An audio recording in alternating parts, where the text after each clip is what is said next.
So there's a question that I've got to ask you. Why are you a behemoth? I've got a grudge against behemoths.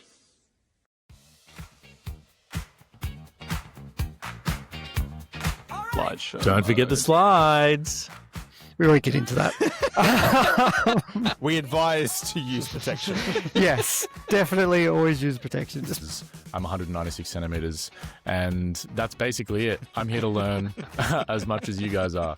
Well, I think, and it is still true to this day. I'm a behemoth because I play Old World from the beginning and yet to take an ogre blade. I've tanked it. Fabulous. And there's loads of old ladies like jumping around. Much like a giant gelatinous cube, I just absorb all things Warhammer. I went 2 and 2.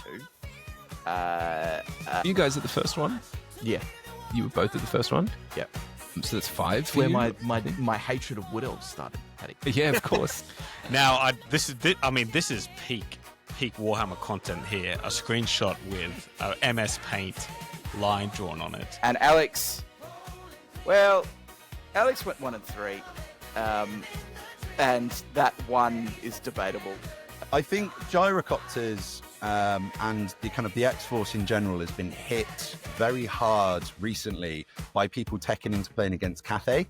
For the ogres, in terms of consistent rules, releases, and FAQs, etc. The match play, I think, did give them a little bit of a glow up, and I'm really excited to see, at least in my sort of tournament experience, what that's going to look like. I've never done this before, but I'm going to try and freehand symbols on the shields and on the banners. You don't just want to get a whole bunch of transfers and do it. Where am I going to Surely get transfer 10 mil Dark Elf transfers? My game for tomorrow is cancelled. My game before that with his list was cancelled. So I've had 0 games with this list. Oh, no. Yes. After months and months and months, I'm still actually emotionally completely shattered by the knowledge that Andor is done. But I don't want it to just be a rankings over. Rankings is fun. I want it to be more than that. So. Yeah, Null are interesting because they are essentially gunpowder wood elves. But I'm so over, particularly in AOS, so over getting these funky deployment maps, and they just give you the most vague, line to be like, oh, it's roughly there, you'll figure it out. Baby, Nurgle, Demon Prince. Can we just call out that this is probably the first, and probably only time, that Alex has scaled down a model to actually fit on the base book? Alex, introduce yourself. Why are you a behemoth? Pash, why are you a behemoth? Welcome, Richie. Why are you a behemoth? Why are you a behemoth? What makes you a behemoth? So what makes you a behemoth?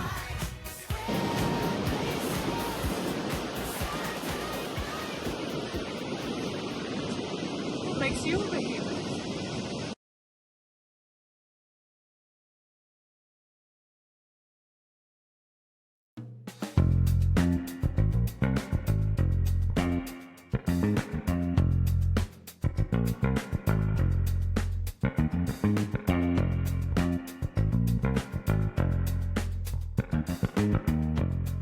There we go. Okay. Public chat.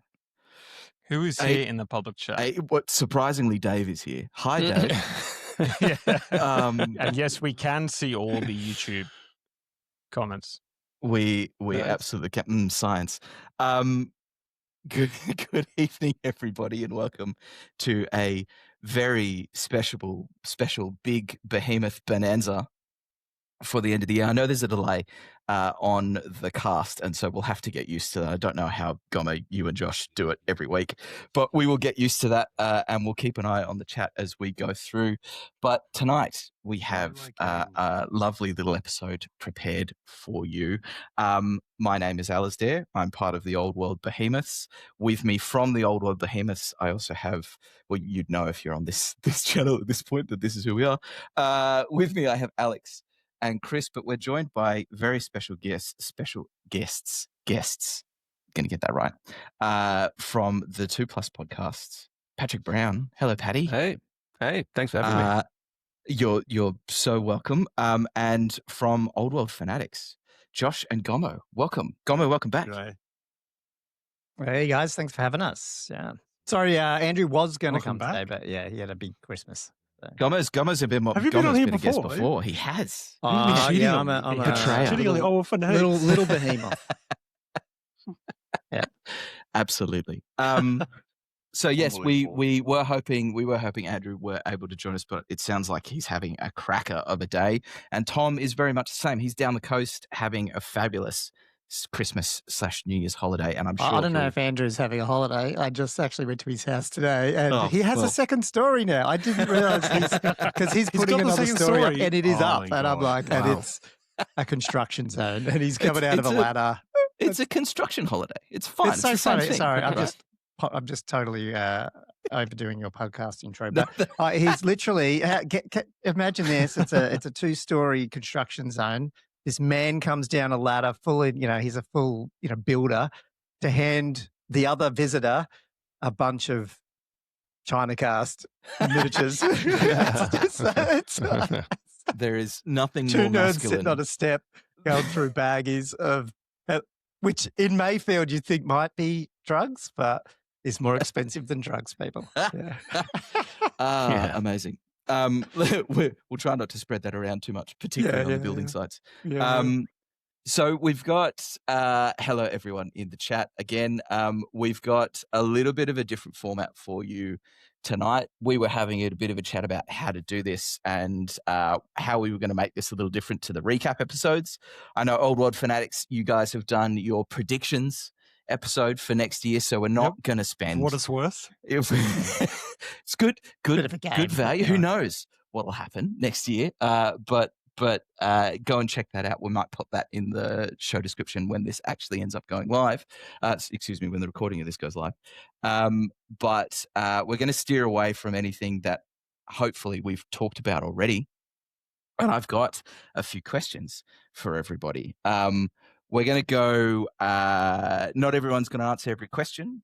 If chat, you really want to hear someone's response to something, please let us know. We'll recap.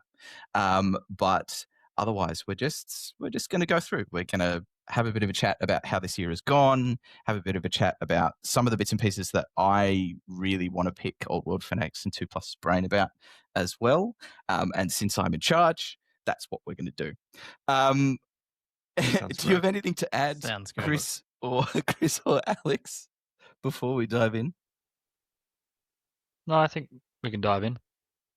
Well, we've got 10 people tuned in right now, and hopefully we've got as many people from the Western Sydney Wargamers chat, because lists were due yesterday, boys. Did you guys get everything submitted?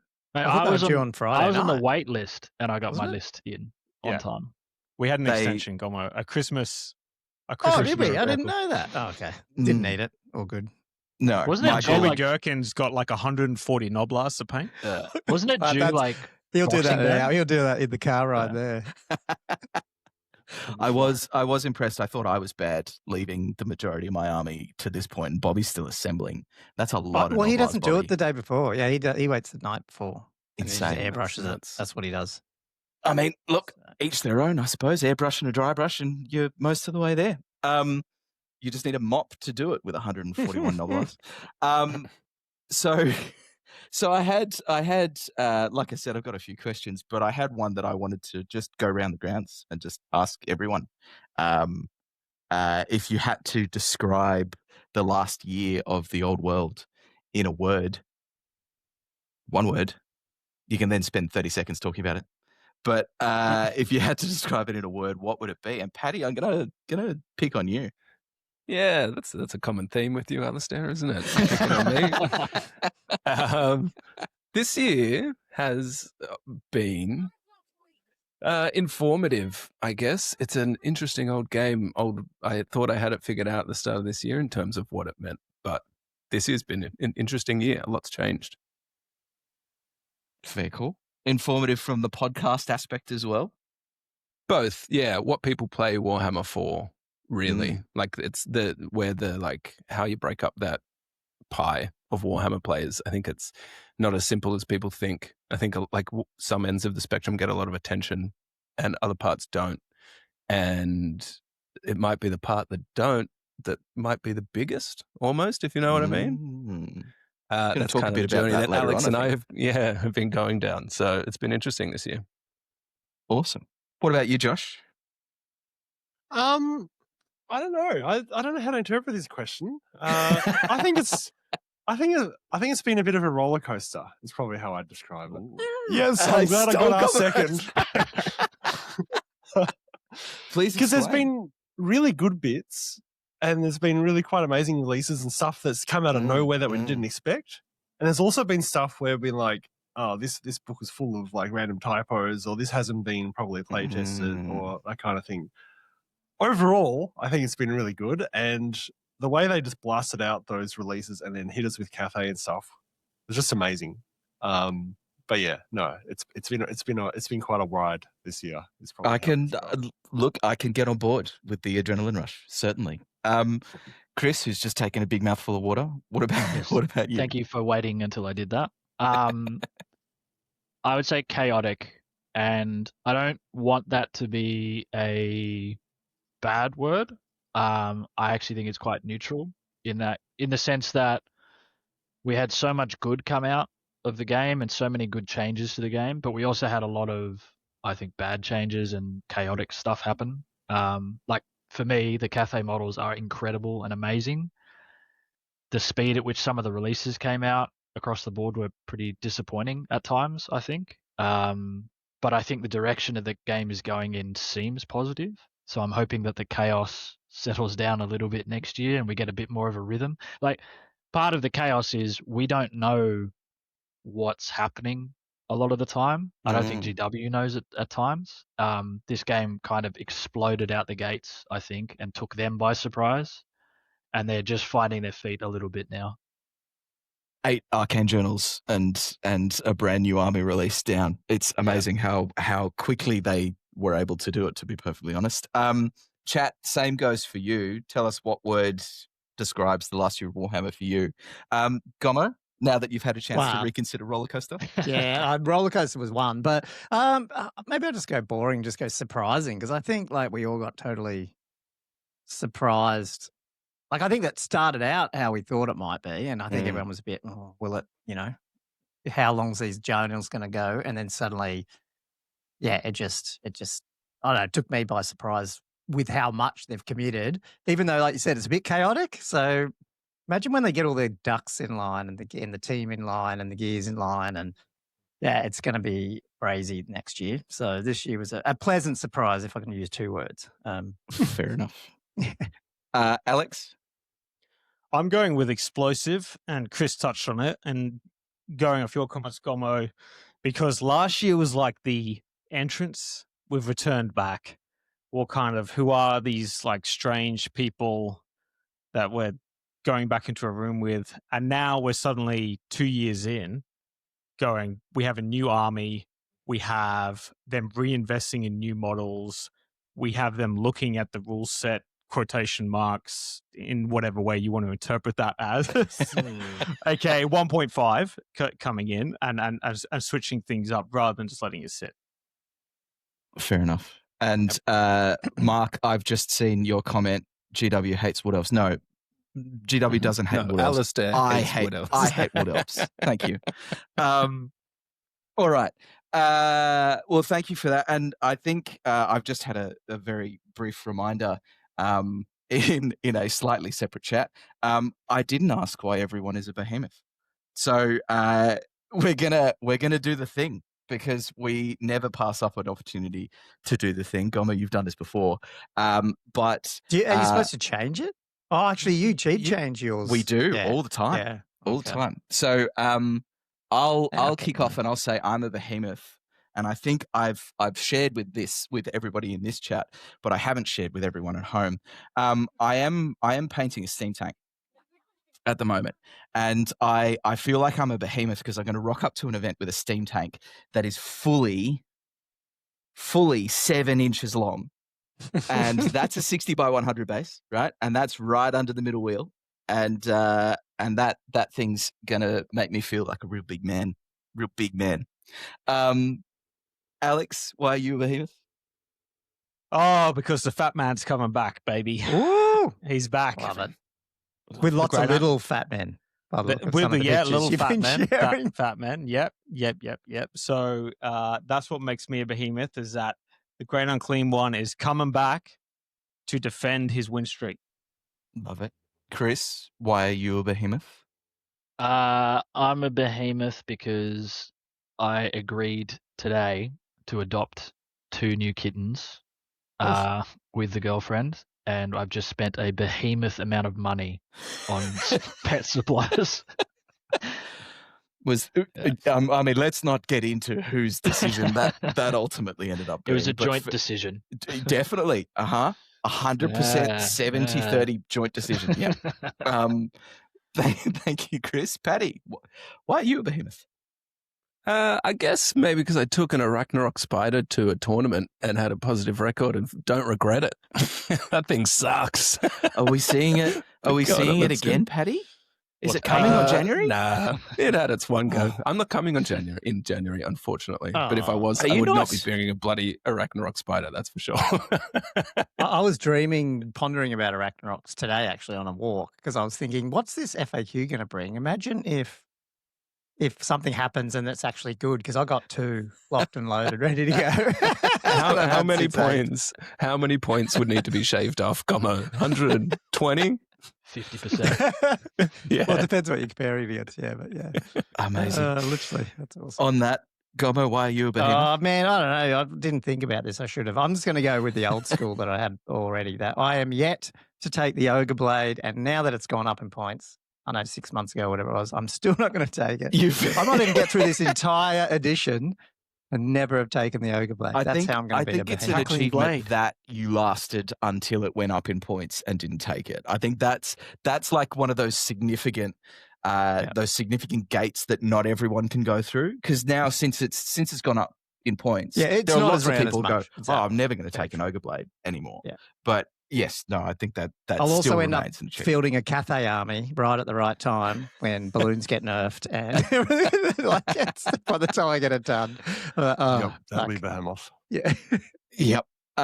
Josh, why are you a behemoth? Why am I a behemoth? Man, I've been thinking about this while you guys have been answering all these questions, wondering what on earth this question really means. No idea. First off, I would argue I'm more monolithic than behemoth. Call back fan service in chat right here. Absolutely. And I like how there's whole different topics of these questions that you can answer. Like I like the kitten one. I like it's all over the place. It's great. So in that case, I'm going to say I'm a behemoth because I took down Faramir playing the White Rider scenario this afternoon with my wing Nazgul. Faramir did not make it back to Minas Tirith. This is what you were talking about the other day, the scenario. You had to We get played 2 it. Nazguls done. We played it. The Nazgul. Yeah, I got 3 Nazguls. Feel like Gandalf didn't do anything. You Nazgul took down Faramir. As he shouldn't do. I feel like you and Chris have a lot to talk about, Josh, because Chris often comes to our the old world conversations talking about the battle for Middle Earth. And so I got to interrupt because we used to play Lord of the Rings too. How are the Lord of the Rings community feeling about Old World? Because do we suck a few players away? No, I wouldn't say not at all. They're too dedicated. Yeah, it's its own community. It's its own vibe. It's been a bit up and down with the editions. I'd say the latest edition is a little bit flat, but I don't think it's always been a very separate GW system. I'd say it's never really felt like it's competed with any of the other GW systems. I'm glad you had a coherent answer to that question, Chris, because I don't even have the new books. I'm just using the old edition. Yeah, I'm not even involved in the community at all. I just play it with my brother. Yeah, perfect. And Josh barely plays Old World. So. What a segue into our first round of questions. Thank you so much. What is that? Thank you. Is this so morning much. radio? Oh God, Sorry. who's discovered the soundboard? Oh God. Okay, I'm totally thrown. Thank you so much. I can't say that when I do these things very often, people throw soundboards at me. But we're all involved one way or another with the hobby, particularly our local little hobby community. You guys both have podcasts that have views numbering, regular views numbering in the hundreds and thousands. So it's interesting to sort of to hear from you guys from a personal standpoint, as opposed from just the sort of prepared materials or things that you're talking about on the podcast. But I think the thing that I wanted to know most from the Fanatics and 2+ is what's been your favorite non-rules hobby moment of the last year? So we all approach hobby in a different way. As in personal hobby, like what Personal. we've done, or just in general? Yes. Gommo, you may as well. You might have one in mind. Oh, well, this year was the first year that I finally got my airbrush and oil painting all sorted out, and something that I wanted to do for a while. And I don't know. Sorry, don't know how that happened. Downvoted myself.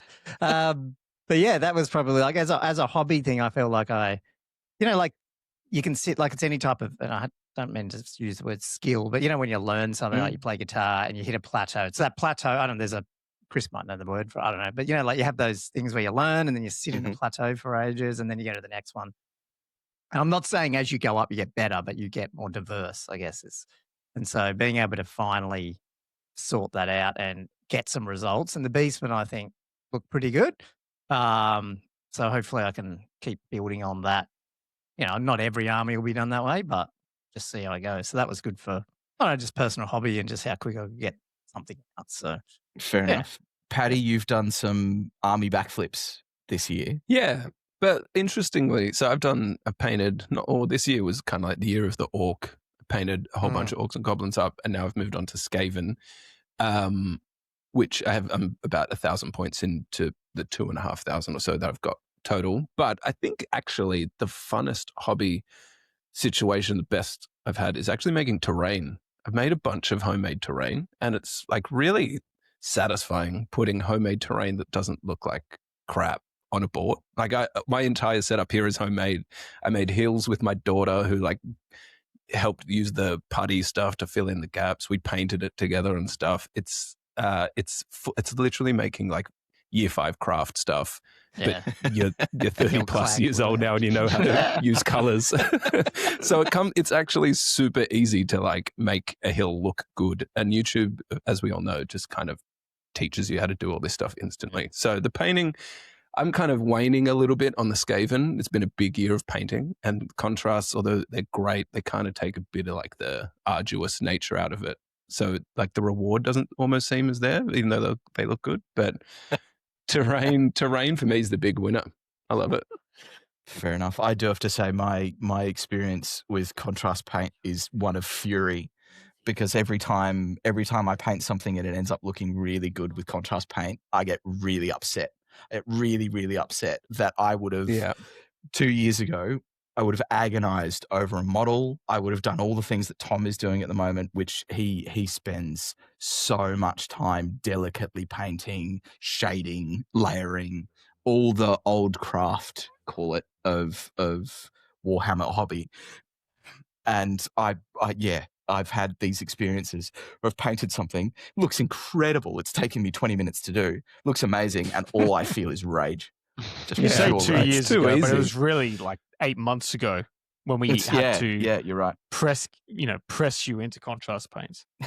You're absolutely right. I was principally opposed to contrast paints until I tried them, and then I really got mad at them, and I realized how much time it saved me, and now I'll paint a whole army in 10 days. So there you go. Well, at least you hope.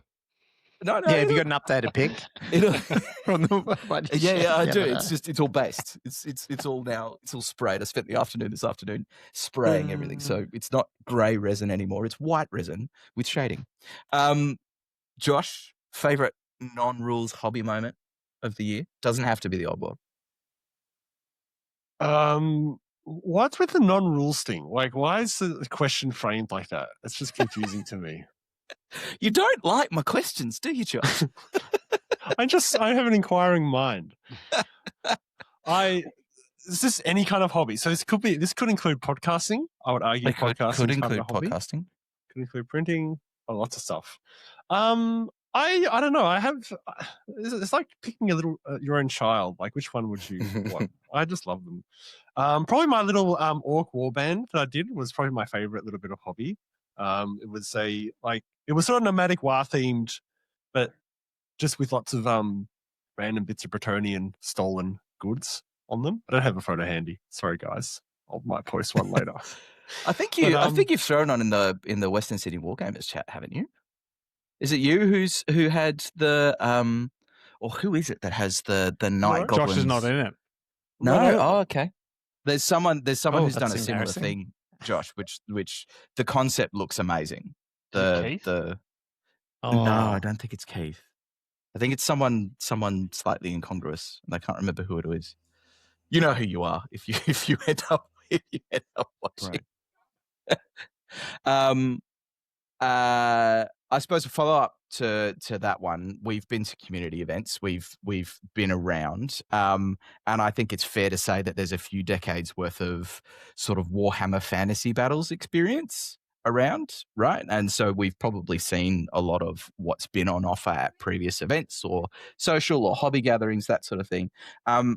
Is there anything noticeable in the way that people are collecting or putting together or modeling armies for the old world that's really different from previous versions of Warhammer? Gommo, I might ask you this because I know you have a lot of experience with 6th edition. Mate, no, Josh has way more than me. Oh, well. Yeah. Ask Josh. Ask Josh that one. I haven't Hate noticed this much question. difference. No. No, but I reckon that's an answer, Josh, because I don't know what it is. I think fantasy brings that out more than, and maybe this is, I shouldn't speak because I don't play AOS or 40K or any of those other ones, but I feel like when I walk around a table in a tournament, at least, and I'm probably spoiled going to Western Sydney Wargamers, you know, like, I don't know, fantasy, it brings out the best in people a lot of the time. Like, even, especially over in the States, they used to have that Warpaco one and display boards and stuff. And yeah, I'm guessing the 40K ones have them, but the average one, maybe because there's just more of them. I don't know, because it's more meta chasing. You end up with a lot more, I don't know, just 10 people here, 10 people here sitting on circles. The whole thing looks a bit weird. Whereas our game, like fantasy games historically just look, I don't know, just more hobby and better. Okay. And so I feel like it's a return to it more than, because we missed it for 6, 7 years or 10 years or however long it's been going for. So I would argue the standard of painting across the community in general has massively increased over the last 10 years. I think but is that the technology, or is that just the people are older and got more time, or is it, what do you think? No, I that think is? it's just the Like, I diffusion of agree. knowledge. Yeah, internet helps. Yeah, I think it's a lot internet, more actually. democratized now, certainly. So I much suppose easier. I'd agree with that. I mean, as you said before, YouTube makes everything accessible. And so you can find every guide to every possible variation or outcome or model or anything, Yeah. right? And not just that, I think people, as people at the head, like at the forefront of the hobby of doing the high level painting, I think they've been learning from each other and developing new skills, and like even like the slap chop type stuff that, you know, that came into the hobby. You know, and like I feel like there's a lot of new techniques that have come in over that sort of the last sort of 5-10 years that just weren't in the community at all. I think anyone was doing it, and yeah, I think the standard in general is. Don't you reckon in massively 8th, improved. like if you went to Castle or whatever, or one of the bigger tournaments, you'd see a few black sprayed armies on the table generally, I reckon. Like, Yeah. like maybe that was 9th, maybe I'm getting it confused, but you would see that. You don't see that now in the 6th edition, but that's because of the people who probably go there. And I don't think you really you saw that a little bit at the beginning of Old World, but that's understandable. But now I don't think you're seeing far less and less of that. You I'd might see the agree. odd Cathay or something, but that's Yeah, I'd agree with that on principle. I think a lot of, particularly the events that we go to, put a heavy emphasis on making sure that things are not just the latest snatch and grab that you've glued together the night before and are now presenting. The reason that I asked this question, I think, and you referred to it before, Gommo, technology has changed quite a bit since the Warhammer Fantasy came to a close. And that, in our experience, certainly, I mean, point to steam tank that is not a standard Empire steam tank. In our experience, 3D printing has changed a lot of the face of the armies that we've seen around. And it's been more in whether it's just a custom model or it's full armies, people coming along with totally different sculpts or totally different looks of the armies that they're presenting. From, I suppose, my perspective, I think it feels markedly different to even our last experiences with Warhammer 40k, where Warhammer 40k was very much you buy Games Workshop models or China cast models, and those are the ones that ultimately make it onto the table, right? It's not necessarily third-party models or sculpts or those sorts of things. And I think part of that was the environment back when we were running events for it. We were in GW stores, which had notorious policies around third-party models. Yeah. And there's none of that now, right? So there's a bit of freedom around it. But it certainly feels to me... Mark's put that in the chat as a comment. We said the biggest thing is effectively 3D models. You turn up to an event now and you can have 8 different styles of Empire army if you want. And I think that's opened up the hobby a lot to people. Can I say then, are we just living in the golden age of old world then? Like, is that going to change in the next 3, 4, 5 years when GW's plastic's just out and more events start going? Well, I don't know if local events will say you can't bring anything else, but you know what I mean? Like if it gets bigger. It kind of feels the days of, well, certainly here, right? I think the it's days entrenched. Yeah, but the they days fucked of it up because it's entrenched now because it came out from first but the days version. of days of GW having an ultimate say over tournament organizers actually, banning third-party models or otherwise, I think they've handed that well off for the old world. And I think any attempt to reclaim it probably won't be successful. There's no GW prize support. It's not like they send you an event pack which has specialty cards or anything like Fantasy Flight Games does or used to do. There's nothing like that encourages you to align with, frankly, with the Games Workshop model or business proposition. Ultimately, people are using a ranking system created by you that has absolutely nothing to do with Games Workshop. I'll let you guys know if Games Workshop tap me. We have to. I think you're actually working for them now. I think the whole GW control over events, because I play a whole bunch of other systems, and I have seen them try and muscle in a little bit on AOS events. But even with AOS events, even the biggest AOS events in Australia, you can't put a cap on, this has to be GW models, because you're going to lose not just the guys that run those armies, but a whole bunch of other people are going to go, bad vibes. I was thinking of doing something like that in the future. I don't want to be a part of it. I think GW has also realized that there's always a market for their models. Like 3D printing is not taking over every aspect of this, hobby. And it frankly, I don't think it ever will, because there's different levels of tolerance for what people want in the hobby. Some people want a nice shiny box, pull their models out. There's a nice instruction manual, clipping things out, gluing it all together. That's a whole experience, right? You can 3D print an entire model fully glued together, ready to go, just stick it on the base, right? And that's a whole different approach for some people. And then there's a balance in between where maybe, as we were discussing earlier, you print off the different bits and you can still pose it. But there's different levels of approach to the hobby. And I think what 3D printing has done is, and also when we were discussing the painting stuff earlier, the different painting tools that we have now has opened up more avenues for people to enter the hobby. Because there's someone who, and I'm definitely in that category, right? I don't have the skill to do the old school painting justice, right? And if someone said, and I have a Skaven army for AOS, if someone was like, hey man, you're going to have to paint 120 clan rats the old school way, I would have never bought that army. I would have never touched that army. But these days, bit of slap chop, bit of contrast, suddenly it's like, oh, actually, I can get 120 clan rats done in a reasonable time. Yeah. I'm now willing to buy into that army. I'm now willing to go down that path and experience something that I never would have done before.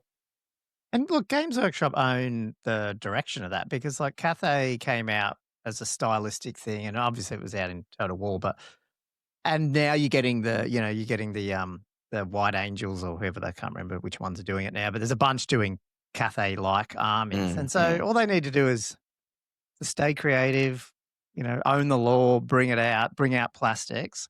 They'll still, I mean, let's look at their results. I mean, they're making huge amounts of revenue and profit, so it's not hurting them. They can't probably condone it, but at the same time, I reckon they sit there going, for every one army that someone 3D prints, they probably still have another GW Yeah, army. and I'm going to share another comment. I put it up before, but aspect here, GW Plus is pretty cost effective, which it is, in many cases.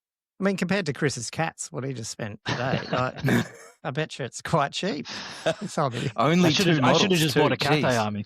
This hobby will last longer than those cats. But I think it's a good point, Gommo, because when the Marauders came out, it was a moment when I thought, wow, those are actually, like, normally when we talk about old world and the 3D printing market, we go, the STLs hands down are always better than the GW ones. And then when the Marauders came out, I went, hold the horses. My gosh, these are better than, well, I would say, anything available. Yeah, I was going to ask that. Is there any other better Maraudery Warhammer I don't think so. STLs? I actually, on those Marauders, I've heard of guys in even like the Kings of War community who have gone, I want to run a specific, Viking themed Northern guys army. And as soon as they saw that box, not only is the sculpt quality great, but the price is actually pretty good. Yeah. And a whole bunch of them are like, this is Kings of War guys, right? These guys play the cheapest of the cheap models usually. And these guys went, actually, that box is a reasonable price. I don't play GW games. I'm going to buy that box and use it in this system. So if they can keep that kind of approach going, I think they'll sit. Yeah, no, I agree. I think there's lots of money to be made out of new boxes. And I think that's something that they've learned, frankly, from the releases around Age of Sigmar and from the recent 40K changes or the constant Horus Heresy updates, that there's money to be made in new models. And I suppose we benefit, right, from the design improvements, from the changes and the sort of higher level and the higher standard that gets brought. But I want to move on to another question. And Paddy, I'm going to start with you for this one, because I like picking on you, as we all know.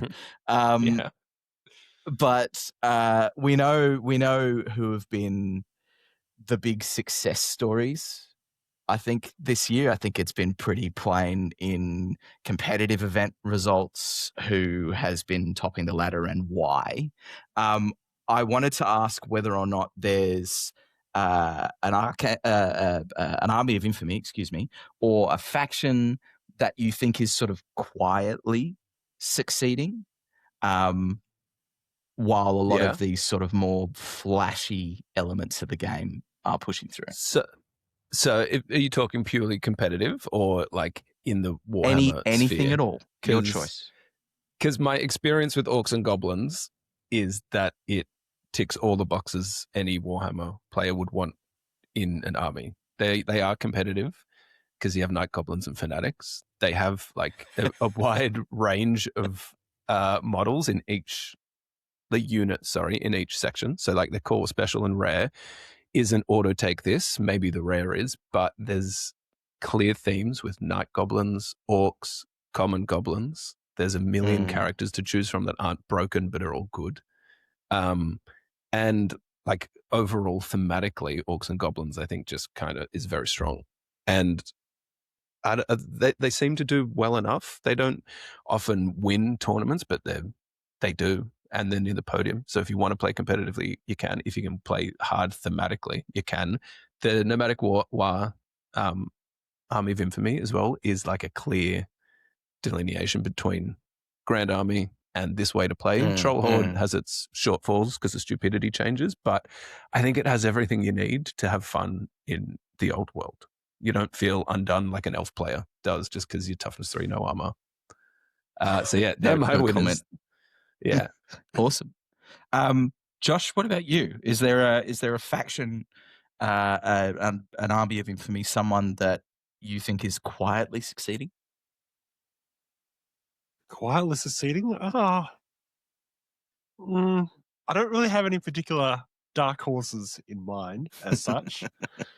I've always felt that because I know the Bretts are doing well, so it's hard for me to bring them up. But what I would say is that I think Warhorse mounted lords are underrated. Careful. That's controversial stuff that you're saying there, Josh. Go Underrated how? No one takes them. They only take them on pegs. Fair enough. Do you have a Warhorse mounted general lord in mind? Are we going to see a sleeper character in one of Josh's lists that's going to come and take the old world by storm? Oh no, I mean it's the same build as what they're on the pegs. Fair enough. Gommo, what about you? Oh, I don't know. Like not sleeper. I think they're all the main ones are known. That's the problem.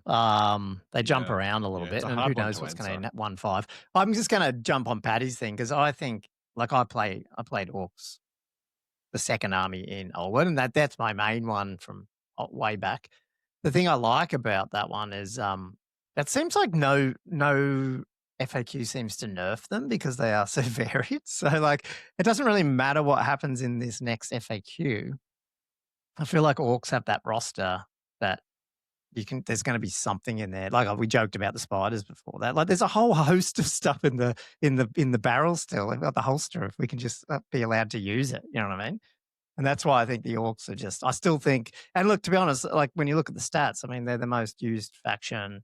They are up there a lot. So they're not really a sleeper, but they're not that top, Cathay, Beastman type sort of stuff. But I still, if you're talking about sleeper factions or ones that are going to just quietly, win, I don't know if there is another one. I reckon the other ones are all known. I'd love to see. There's probably one other one, but I'll let people go.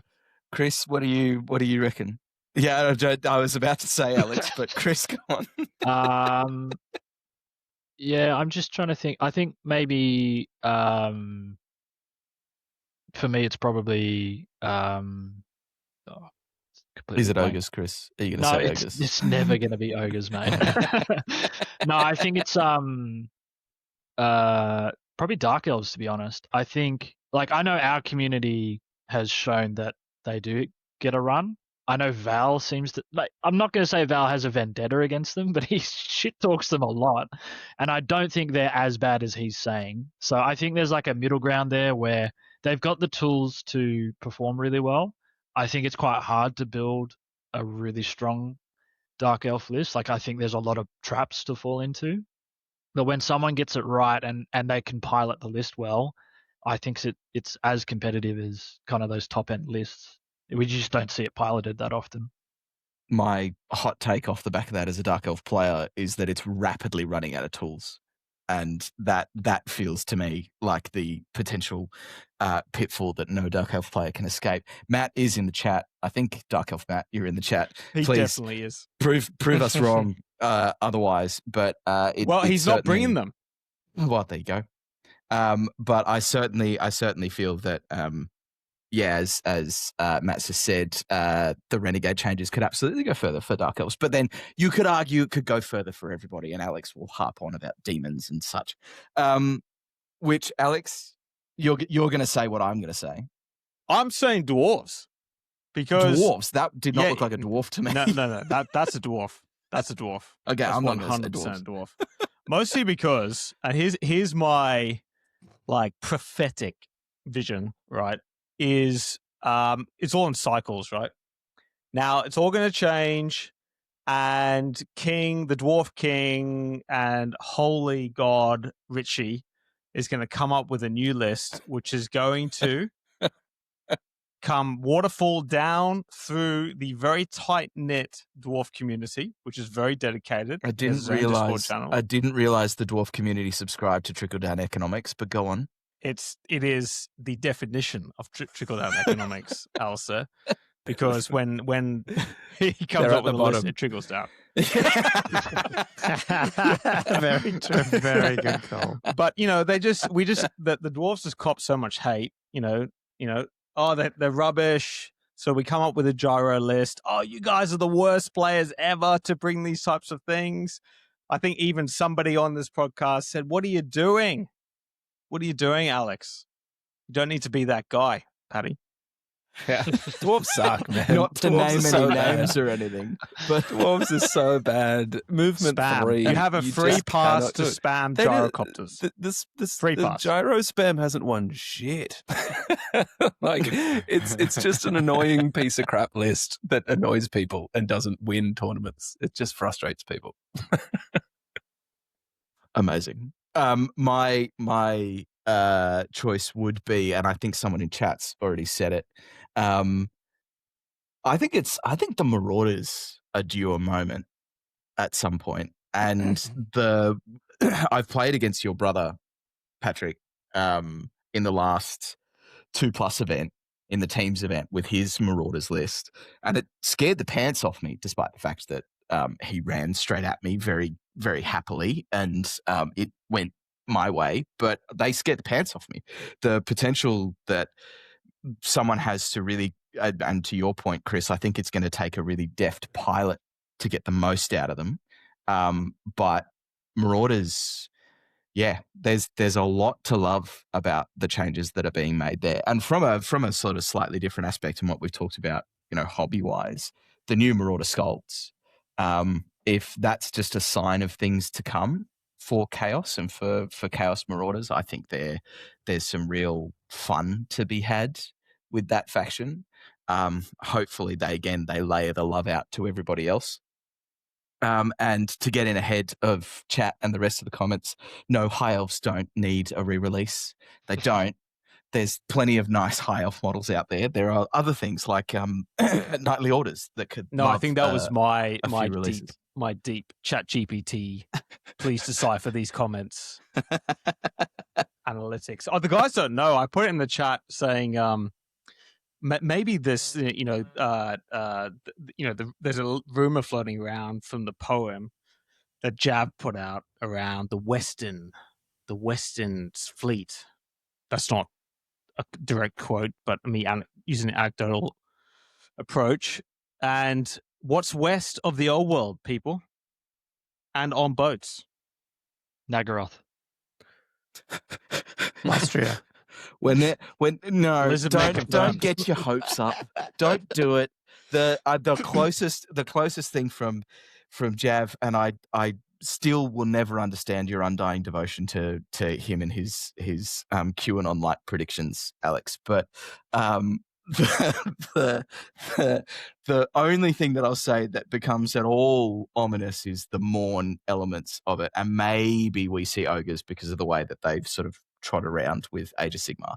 Maybe. That's You mean like they're going away? Is that what you mean? Sorry, they're getting re-sculpted. Yes. In AOS, Yes. not LOA. Sorry. Yep. And so who knows whether they take that opportunity to then throw them out and make them the first revived legacy faction. But I'm certainly not getting my hopes up at this point. I've just realized how much time has gone past. But it's good. It's good. Who I suppose who plays the most systems? I think it might be you, Chris. You play lots of different systems. Josh, how many different systems do you actively play? Sounds like you're hobbying for at least 2. I was thinking about this earlier today, funnily if you ask. I think I'm playing 4 active systems, all in the same sort of fantasy genre, like usually the same terrain, which is great. Warhammer, Six Ed, Old World, Lord of the Rings. But at least they're tied in, right? Yeah, okay. Exactly right. Like I dabbled in Heresy briefly, but it was annoying me because the terrain was completely different. And I'm like, no. I just want to have the same box of terrain, just pull it out, whatever game I'm playing, right?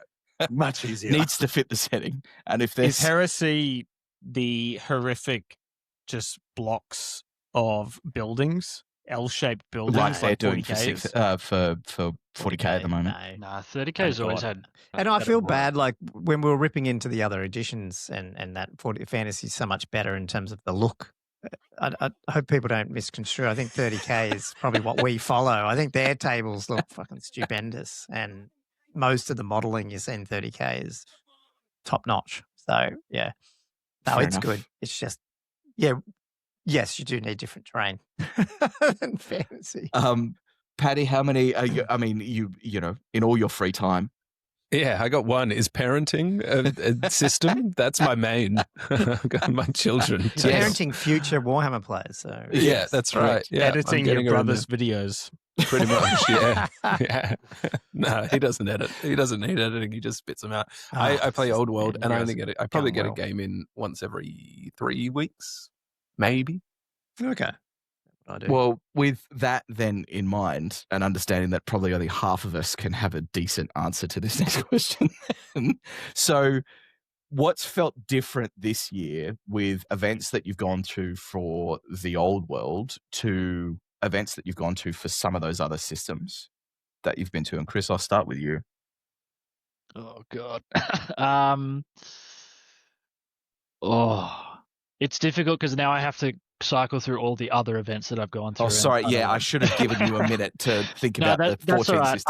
I think the vibe of Old World events is just a good vibe. I think, like, I've been to plenty of cutthroat events for other systems, and you walk in the door and you can like smell it in the air, like the sweatiness and you just know that you're going to have to be sharp the entire time. Whereas in Old World, like, especially those Western Sydney Wargamer events, like, you walk through the door, it's a lovely environment. It's very welcoming. Everyone's really chill.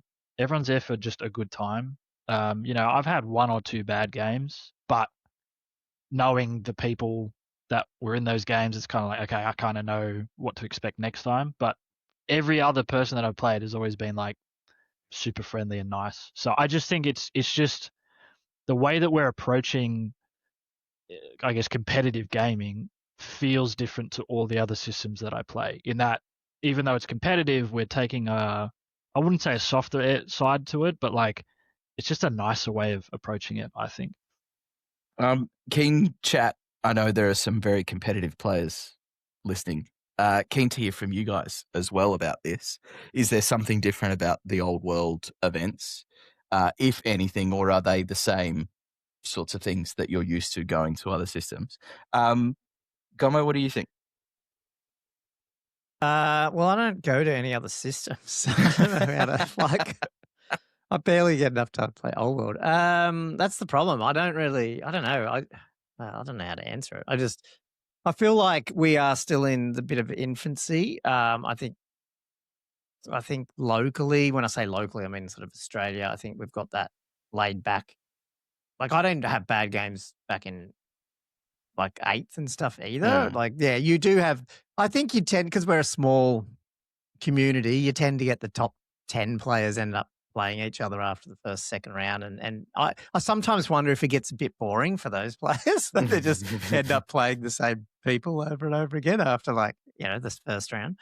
But for the rest of us, I feel like it's always been really welcoming, even though I do feel like, yes, no matter what happens, I know Western Sydney Wargames started out being, it's going to be cash and all that. It's getting sweatier, like the lists are sweatier, they're harder, but I still think if you decided, and some of you guys have done it, you just turn up with a list that you know is technically not better, but you can still have a good 5 games or 3 games or whatever it is. So I don't know. Probably doesn't answer your question, but that's sort of where I think it's sitting at the moment. I think, at least from my view. Yeah. Look, I think it does, and I think it speaks to a lot of the value that we have harped on about time and time again with the WSWG events and the way that they approach things. And John, I know you're on there, and I'm not just saying this to make you feel better, but it is a nicer way of playing competitive events, given that many of us have very little time. And coming and attending an event like that requires planning and investment and compromise. So it's nice to be playing on tables that have terrain. It's Well, I was nice going to say, be... maybe that's the big difference is it's leveling it up, and not to criticize any other TOs on the 8th Ed or even in Old World. It's just, I think people are expecting more, and the ones that do deliver are going to get the people. And that's what is happening out at Blacktown. Yeah, so. that was going to be my main point around. We're not playing on those like shitty, roll your dice and it bounces off the table. Plywood. And but that was probably a product of the day back when we didn't have neoprene mats being widely available. And so now we're like I jokingly say we're like the geriatric league of gamers, but we have money, so we expect quality terrain, quality setup, access to drinks, good food, air conditioning, etc. But even when we went to the very first Western Sydney Wargamers event, it was like a dark room, and we kind of going in there, what's going on? There was atmosphere was very quiet, and now it's like this bustling event, which is probably going to represent most of the Masters invites of later this year, if I had to make a prediction. Fair enough. Quick message for those top 10 people that ended up playing against each other over and over again from round to round. Yeah, I think the message that I'd like to leave with them is that if you get bored playing those same people over and over again, there's different armies. Bring different lists, bring different things, and maybe you won't end up on the top couple of tables. But we'll see. We'll see, right? I think Matt should be commended for not bringing Duckups this time around. As long as he's not bringing Cathay. He's not bringing Cathay. So he's not. So do we know what he's bringing? I didn't realize that. Sorry, I missed that. No, I don't. He's on Chaos. Oh, Chaos. Okay. There you go. Nice. There you go. GW getting their wish and kicking a legacy player out and taking a supported up. Sucks, man. Sucks. Josh, any input from you around what's different with old world events as opposed to other things you're playing? Well, I mean, the thing is, right, so Old World is probably the only game I play that's actively supported, really, like I go to events for. Because, in the context of my experience, where I'm either going to Old World or I'm playing, 6th Ed, or I'm dropping in for one round of Mordheim during CanCon, like, the Old World's going to be more competitive, right? Yeah. That's just how it is. I mean, it's still great. The atmosphere's great. It's always fun to play. I must admit, in terms of the sweatiness or the smell, like we're going to Wargamer tournaments, guys. There's always going to be a certain element of stinkiness. It's unavoidable, especially during CanCon. I was talking about the list. I haven't actually, at least at Western Sydney Wargamers, I was going to say that. It feels like hygiene has reached a higher caliber. Yeah, I think it has. I don't know what it is. Do you remember the old days of someone literally spraying deodorant? We used to. So Alex, I'm sure CanCon's still like that just because of the heat in the shed and the no aircon. Alex has mentioned previously that we used to run events a decade ago, insane. Right? No and aircon. I don't know if Josh Gommo or Paddy, you ever went to the Battle Bunker in the Warhammer store, the downstairs back area of the Warhammer store in Sydney City before they closed it and moved to a different location. But back in the good old days, or the bad old days, whatever you want to call them, it was genuinely bringing a can of deodorizer to spray in the air after the first game because things were bad. That's real gross, bad, man. So well done, chat. Give yourselves a round of applause. You're not the same sweaty group that we used to be. I think everyone can resonate with that. Yeah, there you go. Perfect. Someone's on it. Okay, last one before I get into. I want to talk about maybe some controversy. But what's been the most memorable moment you've had playing a game of the old world this year? And Alex, I'm going to ask you.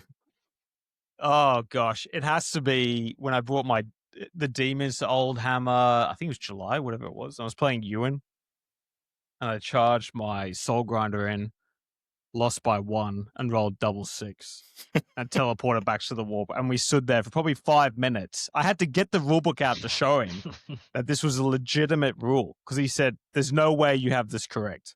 There's no way anyone has put anything into the game that just like deletes a unit off of a bad roll. I went, mate, it's gone. It's demons. It's demons. That's demons. Paddy?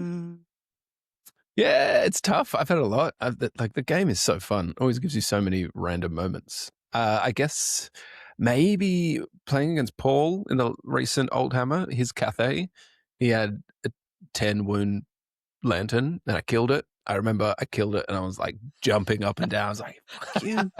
Fucking killed it. And I killed it because my fanatic scattered in the perfect direction. Killed him, like hit the thing and hit terrain, so it died after it just fucking popped the balloon. But it was a very, very fun moment. That's what it takes. It takes a fanatic to blow up a fanatic. I'm also just trying to visualize that of this fanatic with his giant chain on the ground trying to catch a balloon that's slowly drifting Only away. in Warhammer does that have a day. Amazing. Chris?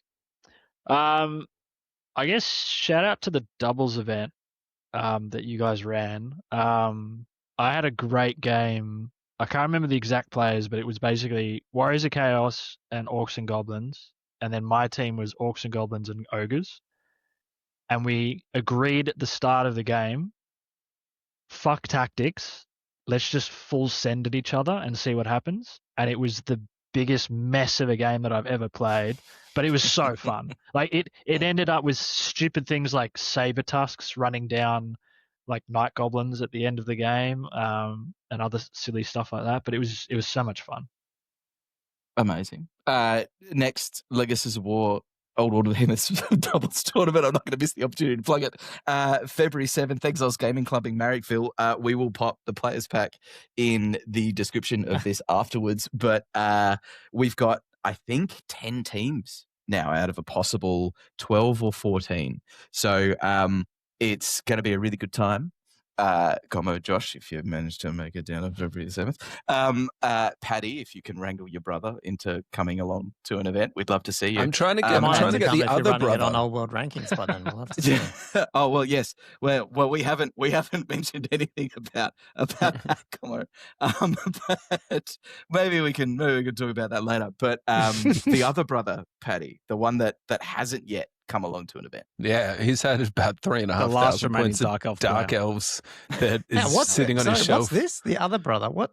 Yeah, we have another There's brother. 3 of them, Gommo. There's 3. Oh, what? Yeah. There's 3. They all record the podcast and they just rotate soon out. to be the 3+ Who comes. podcast. It'll definitely get worse if he joins, that's for sure. Amazing. Awesome. Josh, your most iconic moment over a table this year? Oh, okay. So it's a game that I didn't do particularly well in, but I still enjoyed it because it was so annoying. When I was playing against Cram at Castle. And he was running the Exiles, and I was running my errantry. And then it dawned on me I couldn't pray for Saul because he's Exiles, and that just annoyed me. It just annoyed then he me could really still get it. a lot. So I couldn't pray. He doesn't matter. He doesn't care. And then his main block with general and everything ended up breaking my main block with general and running it down, which means he earns a blessing. Suddenly he has it. I never got it, and now he has it. And then, just to add insult to injury, right near the end of the game, he's using that unit to charge. I think he was doing like a charge in my arch or something, and I stand and shoot, make him do a ward save. He rolls a 6, passes the ward save that he wasn't even supposed to have. Just really, really annoyed me. That's so I love the game so much. It's so good. And it's great that you brought that up because I think, yes, Josh, because of that experience, and John can correct me, but they've made a ruling at Oldhammer, which is that they can't gain the blessing by killing Bretonnians or something similar to that. Yeah. Okay. Interesting. I'm on board. It With just seems so weird, doesn't it? Yeah. God. Redemption's on the horizon, Josh. Gommo. Well, I mean, I can't remember. You'll have to go back and look at our bat raps for the specifics. But I was playing Pete. Is it Pete Jenkins? He's Lisbon at Warhammer with my orcs, and I reckon he had me on the ropes because he had he's playing. Was it what he plays? 3 or 4 of those dinosaur dudes plus the Carnosaur. Yeah. And I just had the one wyvern. This is not my nomadic wyvern. It was one wyvern and then like night goblins and stuff.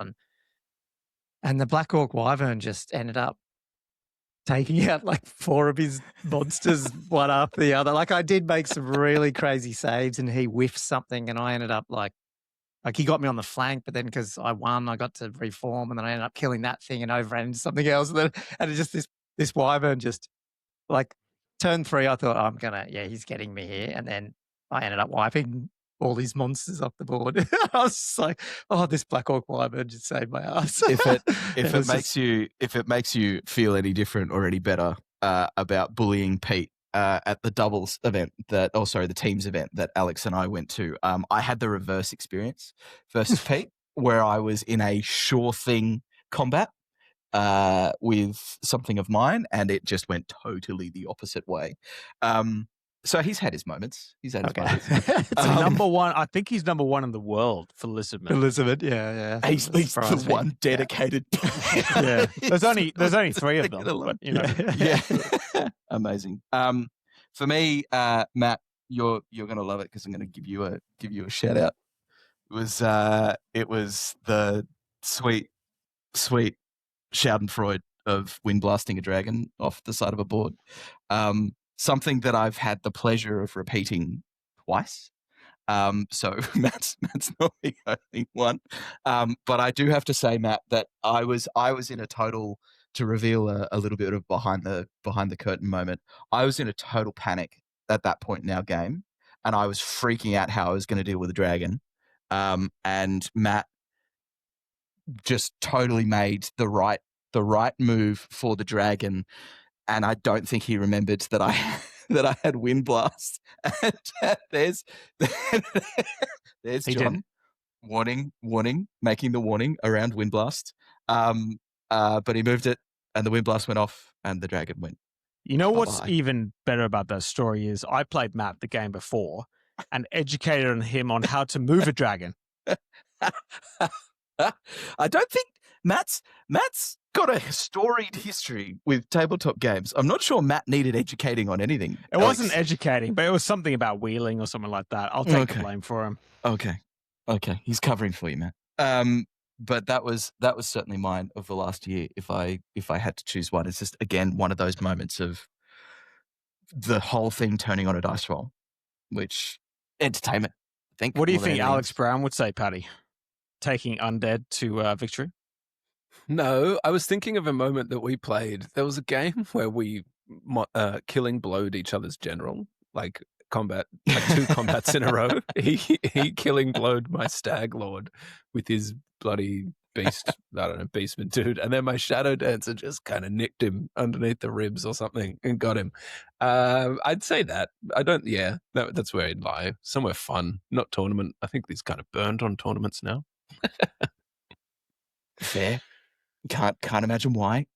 Yeah. And yes, Matt, in the way these things go, it's unfortunately a reputation for me that I end up playing someone who's a couple of games into the event series and having interesting moments with them through no fault. You're going to do that with your own Outriders this story. I mean, look, Skaven, Matt, and I are just a pair of beautiful newbies with a pocket full of dreams and our eyes on the stars. But no, I think for all the naysayers, I think his list has absolutely the capability to punish mine.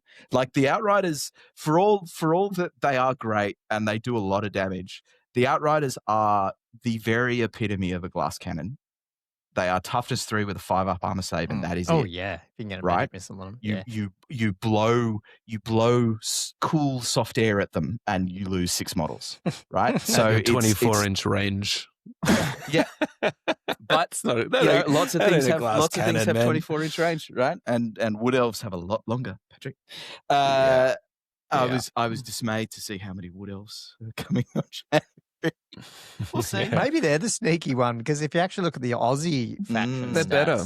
Wood Elves are up there. That's it's the players who play them as well that helps. But yeah, it's when I say they're up there, They're better than people give them credit for sure. Yeah, Like the Square base putting them in the bottom tier was a bit much. 2,600 points of Wood Elves, don't need that at all. Well, you look at 2,000's any of enough. those Square-based comps results, man, they're always up there. That Yeah. extra points really just pushes them over the top. Amazing.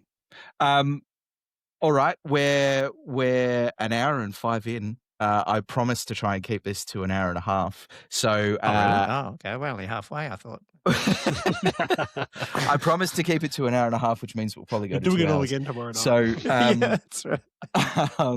But my next one is, it's been fun and it's been interesting and it's been great being both getting the opportunity to chat about Warhammer on a podcast is always entertaining, and the way that everyone has responded to that has been great for us, and I'm sure it's the same experience for you guys.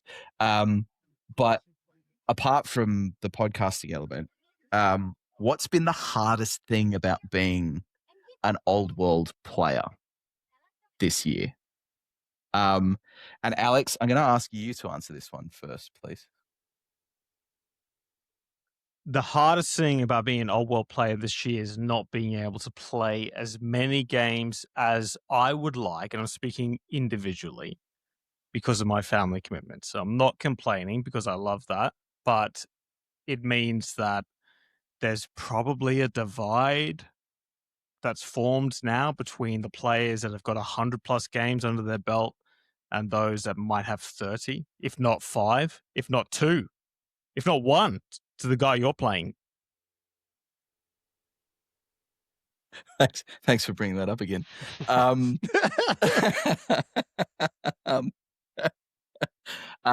Paddy? Yeah, I was going to say time, but a more like kind of game focused one is kind of just dealing with some of the like the shit rules and the stuff that doesn't get fixed. I haven't played Warhammer my whole life. I played when I was younger, but then I played video games, and video games online get patched when stuff's broken. Like the stuff, like the Cathay stuff is just bananas. Vampire counts, bananas. Tomb Kings, bananas. Just fix it. I hate the thing that really kind of brings me down on the old world is the top layer is just so far ahead of the rest of the game that if you just brought down 3 factions, the entire game would be so much better. And it's like 3 or 4 rules that they could just rewrite without anyone being upset about it because everyone knows it's cooked. So that's kind of like Alex and I on our podcast like to talk about like the skill, where's the play in the game, and it's more than just like evasive maneuvering lists. You want every faction to be able to win a game, and I think some of them can't. Most of them can't against 3 factions in my eyes. So yeah, that's the hardest part for me for sure. What about you, Gommo? Oh god, that's a hard one. I mean, I'll joke and say and Josh will laugh at this, being focused enough to just play one army and play one hobby It's project. ridiculous. I've You've got like 4 on the 4 go. projects going right now, including 2 battle march armies you're about to start. Like just adding things. That's probably the hardest. Outside of, I mean, technically, like you said, outside the podcast, like that is probably like between now work getting busy because the year before I wasn't really doing a lot of work. I took a bit of mini sabbatical-y, took a year off type thing. I had some stuff, but now I'm flat out again, and then you're trying to do all this other stuff. So that's hard. But the actual game, and to your point, Alex, it's like you feel like, I could be, and this isn't to take away from good players, but I think there is some truth that you just get good if you just play more. Because I feel like that's a lot of the times when I fall down is just I just don't play enough games, and and you can read, you can do all that sort of stuff, but I'm a doer. I need to get in and I'm a software guy, and I never learned software from reading books. It's building products, and that's how you learn. And so I feel like with Warhammer, you got to play it, and so that's the hardest thing, just getting the time. But I think that's everyone. It's just it's one of these crazy things that it sucks so much of your life, but we love it anyway. Yeah, it's certainly it's resonating hard with me. It's just I think that's the same sentiment, to be perfectly honest, for me. Like, again, it's taken. Alex gave me this list or this group of models months ago. I'm talking 5-6 months ago, and the amount of both available time and headspace to get into even just painting, like basing. I based 10 models and then I stopped. And then I was like, I'll just leave them until such time as I need it. And now I'm, again, 12 days away with an army to paint.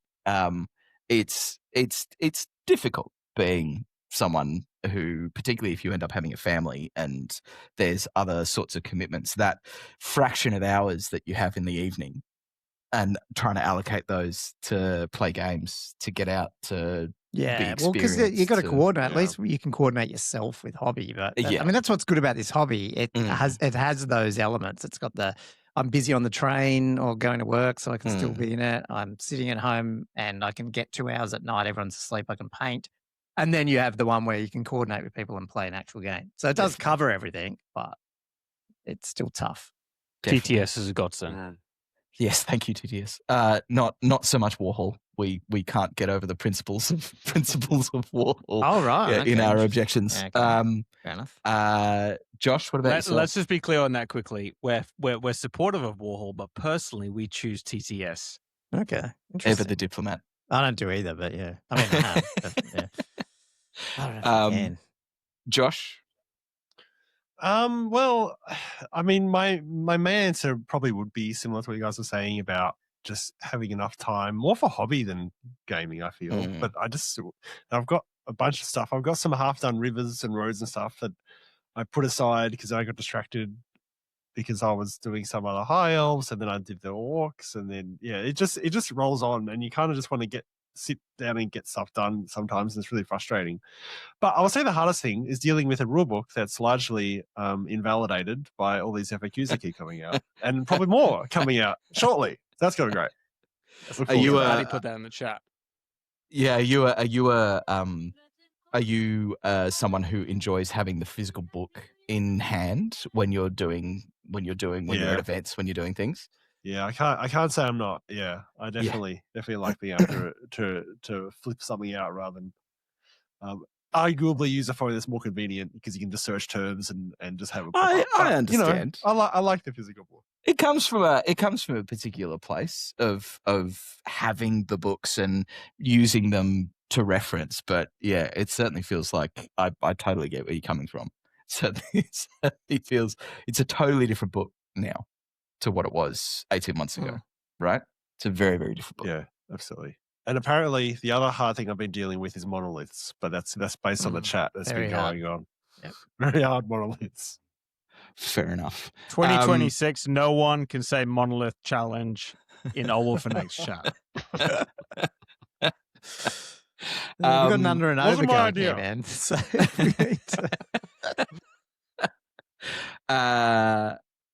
I suppose one I wanted to hark back to was a conversation that we had that several people reminded us of with recent lists and things that we've been talking about in some of our podcasts. But we had a conversation earlier in the year. I want to say it was maybe February, March, and we were talking about some behavior at events and things that we'd sort of seen and objected to, and ways of sort of looking at it when we were looking to run events, and ways that we were hoping that, WSWG would sort of look at those styles of approach or behavior. And to their credit, something that, not through any suggestion of ours, but something that they've continued to shape. But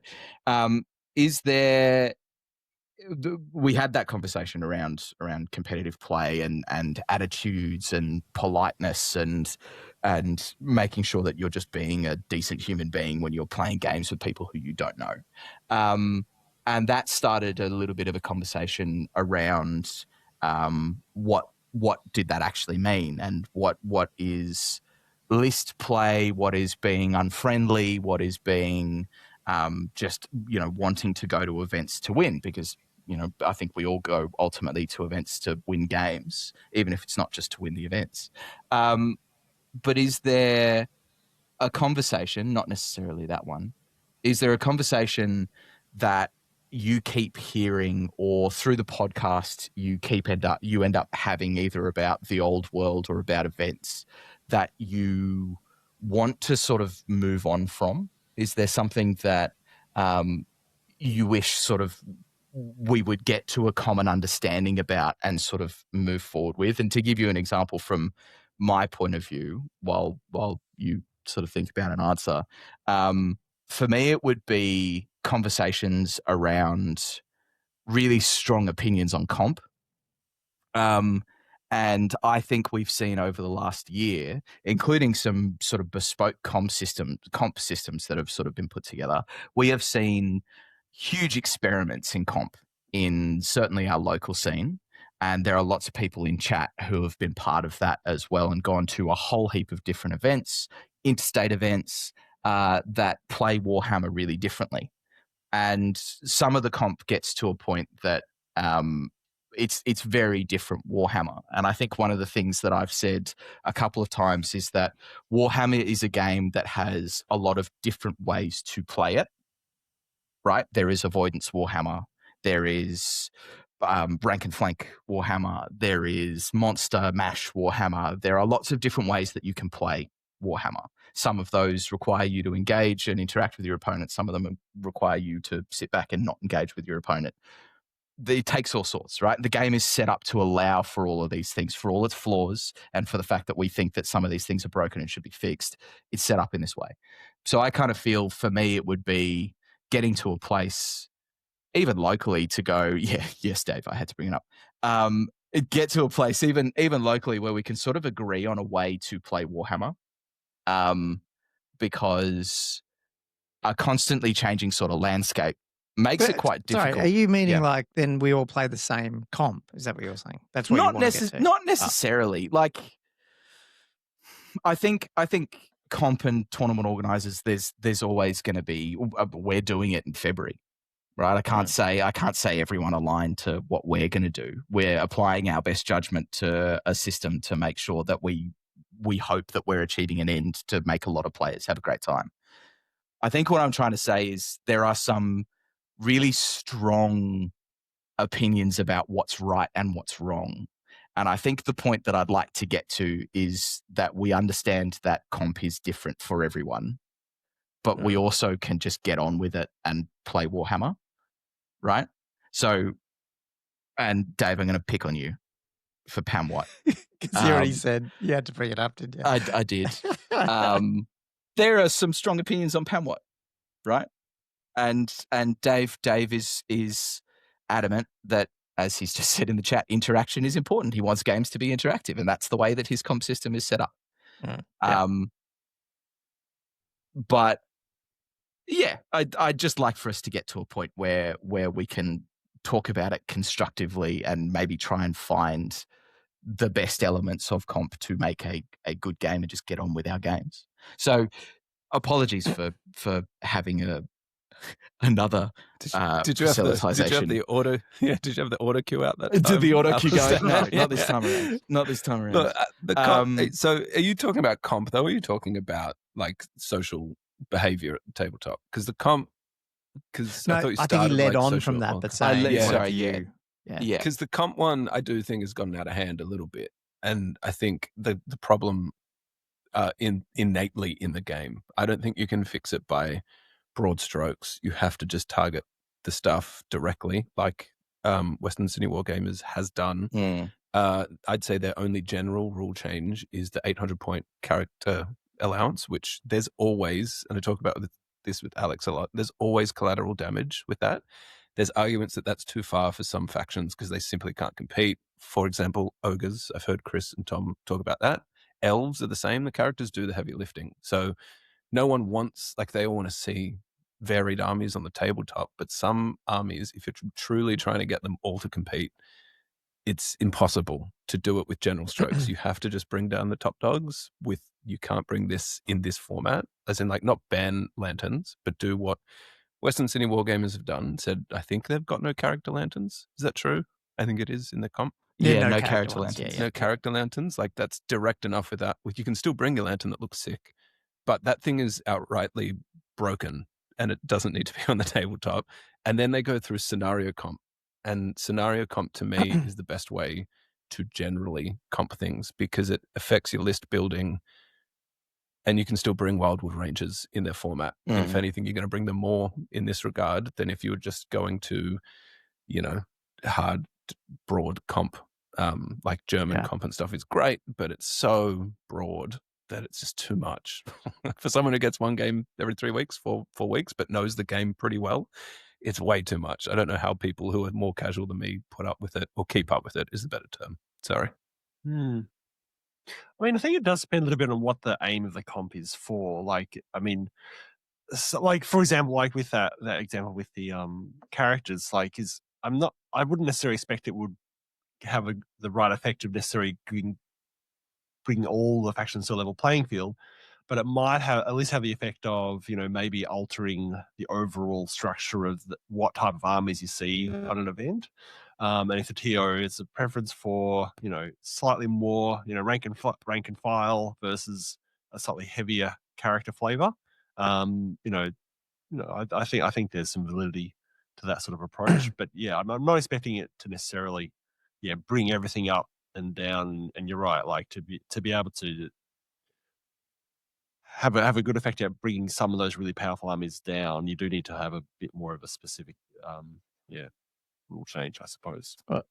Yeah. So can I follow on that? Because it's the same. Because obviously there's two thoughts, or maybe it's three. One of them is having done the ranking system and stuff, and this came up the other day because I put an email out to people who had attended different regions that aren't running official masters yet on Old World rankings, and sort of said, and I've got a Discord and I've got a few people, they're sort of half running stuff, but I'm trying to basically get other countries using it for their official one, right? And there was I think it was mainly one country, but it's in Europe, so there might be a couple. Basically, they were having this discussion that like they want to be able to really critique what events are ranked because they have to be ranked exactly the same. They have to play the same game, which is sort of what you were saying. It has to be this, this, and this. And I just fundamentally disagree. And everyone can have their own opinion. But I would challenge Actor. He could play any fucking comp I throw at him and he'll be up there.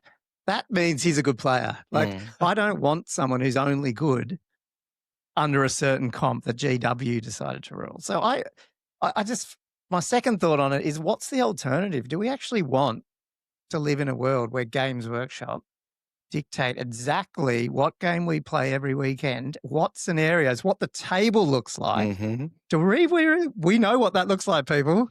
Go look at the other tournament systems that they release. I'll take ours. I'll take the multi-comp fun pack. I love looking at the pack. When Western Sydney Wargamers released that pack, I like it. What have they done? Cool. This is awesome. I get to paint a new model. And unfortunately, you get stuff like Chris was talking about the other day with 800-point screws ogres. But I don't think that's not an ogre issue. That's an issue that ogre's not supported. You know what I mean? Like, I feel like maybe 800 points of character ogres does compete in a version where everyone else is on 800. We don't know. I don't know. Chris might know. He might have played that. But you know what I mean? Like, I don't know. I just feel like I love comp and it's just the varying parts of it. And I think it's still Warhammer. To me, it's a little bit like golf. You play the same rules a little bit, but they're vastly different golf courses and they're all weird and people use different clubs and have different caddies, but the best players still turn up the top. But I don't know.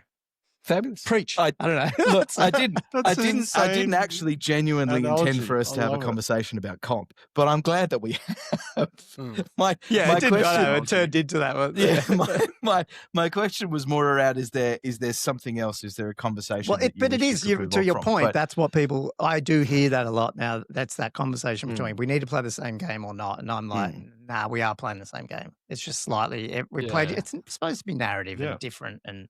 I think there's probably like two things that I'd want to raise. And one is like, I agree with Paddy in that I hate this broad strokes approach to trying to balance the game. Like, that's what GW should be doing, frankly. But for our comps, it's got to be more targeted. Like, I'll rant a little bit about that 800 points cap on characters because it really does impact list building for certain factions way more than others. And it's like, what problem are you trying to solve? You know, okay, you might have kicked out that slightly filthy Warriors of Chaos dragon build Double or whatever, dragon. which is probably what they were aiming at. But it's like, why didn't you just rule on that? You know, why did you have to punish Skaven and ogres and all these other factions, which really, really need those characters, or elves, as Paddy was going on about, like to do the heavy lifting? You've just brought all of them down a peg in order to try and deal with this thing up here. It's like, well, why don't you just point at that thing and pull it down? And the Western Sydney Wargamers, to their credit, have pointed at some of those high-end things and just gone, nah, that thing, that balloon, those undead models, they had a couple of undead rules. They're like, we are bringing that down a peg. It's like, thank you. That's what we need. But the other thing with comp, and this comes from someone who doesn't, like, I play a lot of different systems. It's exhausting coming back into the old world sometimes, and I'm having to constantly ask, what comp system are we using and what has it been updated to now? The amount of times that someone's gone, hey man, have you submitted your list for this event?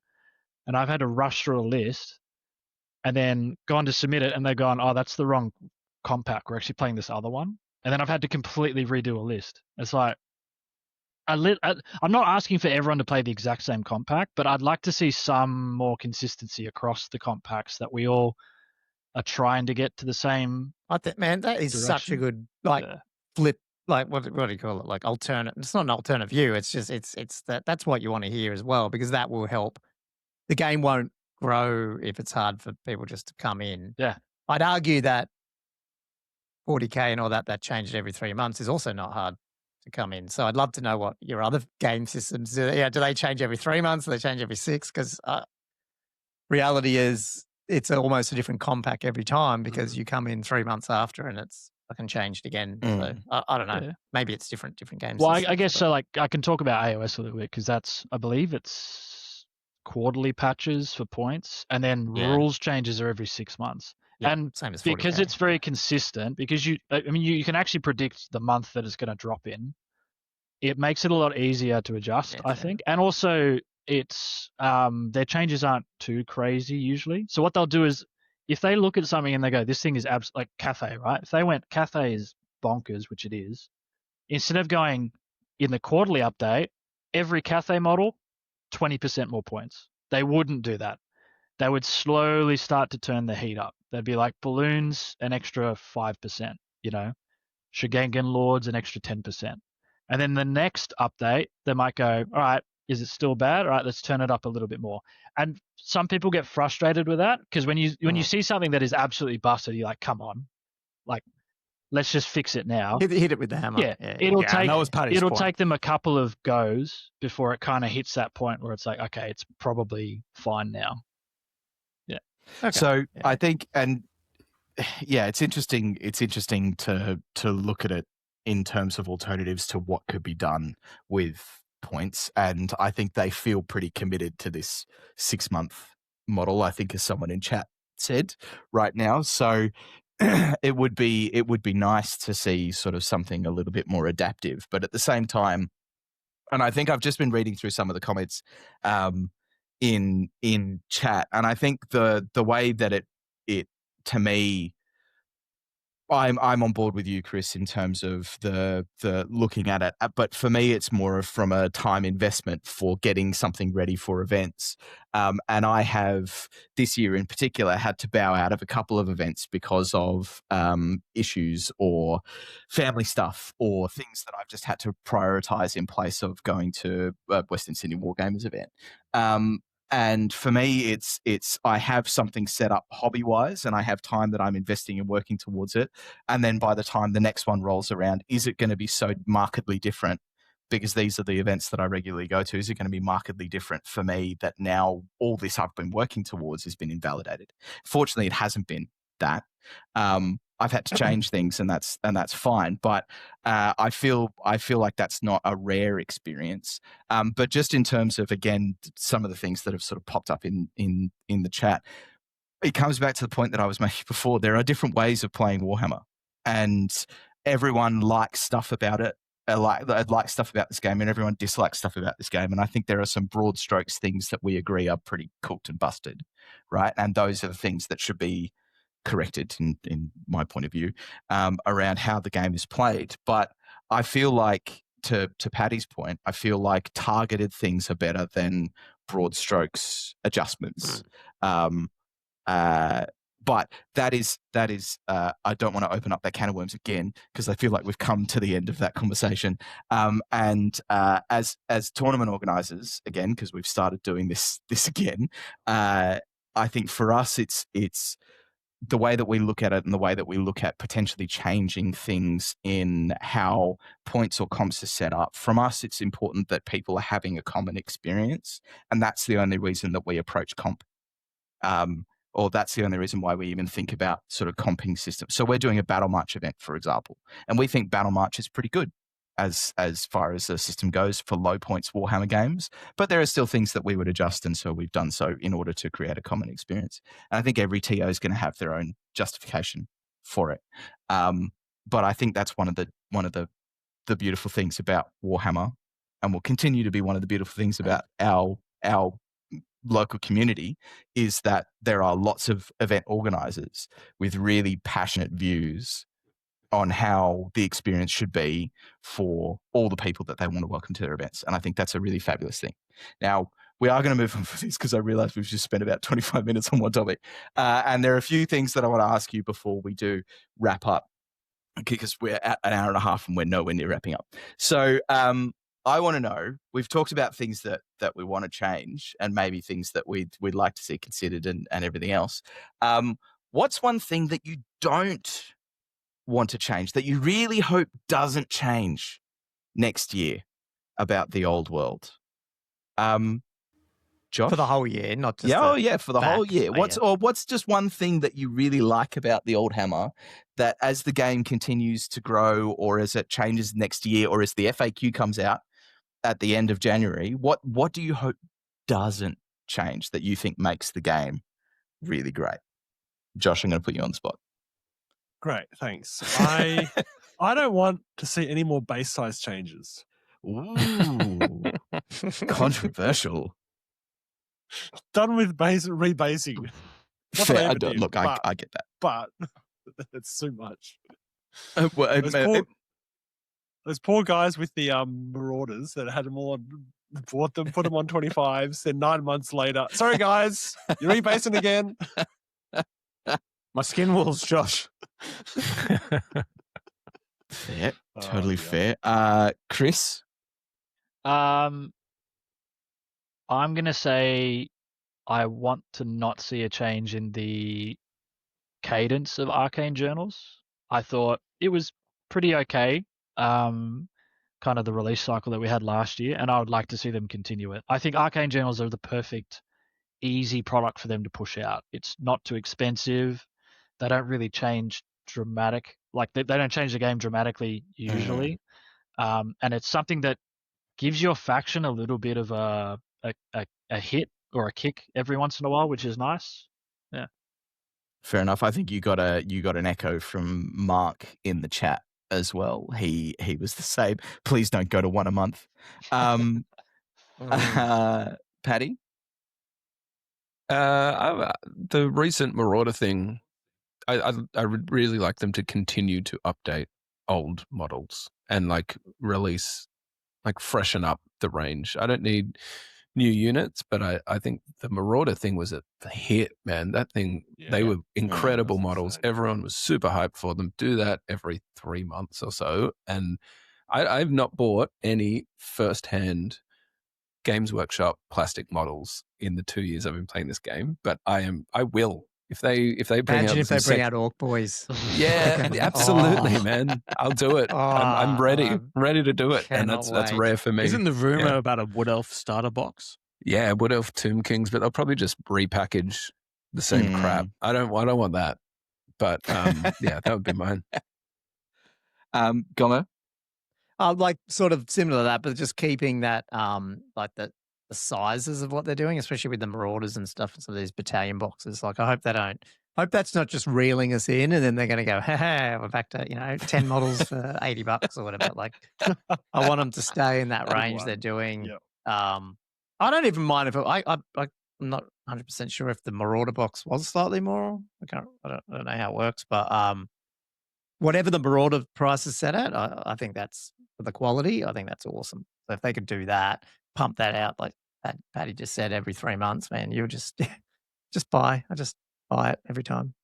Josh knows I just buy it. Whatever army. If it's Wood Elves, buy Yes, it. you got a big pile Up to of them, now, yes. 5th army. How big did your Bretonnian pile get? Well, I've got I've got all the starter stuff. It's all sitting out there just in the box. I haven't opened it up. I'll get around to it. 2 years ago. I'll get around to it. I'll 3rd get edition around Old to it. World.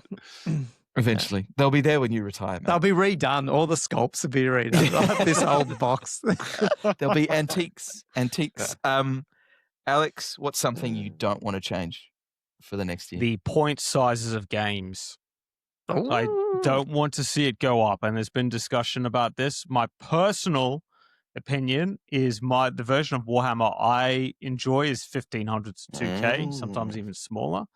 But going to 2400, when we start to get into the realm of every list's got like a double dragon or anything like that, it removes the almost like the fantastical nature. I mean, what a ridiculous comment that is for a Warhammer game. But you get 2 stanks though if it went a bit bigger. I could get 2 soul grinders, Gommo. But even I'm gonna nerf myself and say I don't want to go that way. Totally fair. I think for me it's very much along the lines of what you've all said already. I think it's a hope for me that we don't lose an attitude among the community more than anything else, that this game is here and that there are really great experiences to be had from playing this game. I think the best thing that we can have to stay the same is the investment that we're seeing from tournament and event organizers, is the continued commitment, from the WSWG boys to have a really high quality of events, from all of us to keep a really positive and constructive conversation around Warhammer going. I think that's the best way that we shape, as I've said before, we shape sort of what the legacy of this game looks like in sort of 5 years' time, is keeping that in a really, really good place. So that's what it is for me. I don't know if you want to talk about it, Gommo. I did have a question in there around what are you looking forward to covering on the podcast next year? And I know next year, the whole year. Well, look, just in general, mate. It's just I know you've got things that you're working on. We struggle. You've got the full roadmap of I'm building rankings to present just so now, you, and right? you guys are welcome to use it if you trust me. But I'm literally building an entire podcast content creator management application, mobile apps to track your ideas, schedule your podcast. Hell yeah, Gommo. Use AI to pull the stuff in, because we just get lost half the time. And you're using Google Docs and this and that and that. I'm like, no, fuck this. So that's coming out next year.